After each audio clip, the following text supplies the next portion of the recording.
हेरे कुळांगार पुओ तेते कोन एडेटारू एडेटा करथिले एई दिन देखिबा भाई आउ तमे जो काम करा करू तम लागि बाटरे मो मुंड टे चली पारुने। अरे अरे मु कोन कहली तू कोन कहू मो लागि तू दांडरे बाट चली पारनु तमे किछि करिन तमको टिके लाज लागिबा कथा लाज लाज अरे से पुणी कोन अरे मते कोन पे लाज लागि मु जाको भलो पाउची शेषरे तमे भी कोन तमे बापा तमे ता ऊपर आखि पकोच छी छी छी ये वयस रे पुनी प्रेम करूच प्रेम। अरे ए बयस रे प्रेम करबी त को बयस रे प्रेम करबी अब 6 मास गला परे भत्ता पाइबो पुनी ये वयस रे प्रेम करूच प्रेम। एडी टिके तो मा तते छाड़ चली गला मु बा हेची कहूनु मु बा हेची की काले तो साबत मा आसले तोर जत्न नबनी सेति पई मु बा हेई सही टाइम रे बा हेई आइ थांतो तमे आका को नाळी पारि थांतो शेषरे मो माल को तमे नाळौच।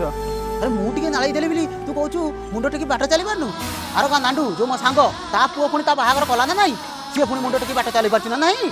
आ तू कहूछु मो सजे मुंडो टिके बाट चली पारनु बाबा रे पुओ ते एडेटारू एडेटा करछ बोली कोन एई दिन देखिबा भाई तू पुनी कहूछु मु तो मुंडो तळउ कर देली तू मुंडो टिके बाट चली पारनु।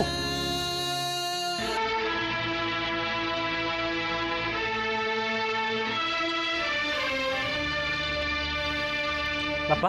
मोर भूल है तुमको आउ केबे किसी कहबी कि जे जा कहले क्या कथा शुणिबेनी तमें जो झील को भल पाओ तो मुझे सहित तुम बाहर करदेवी।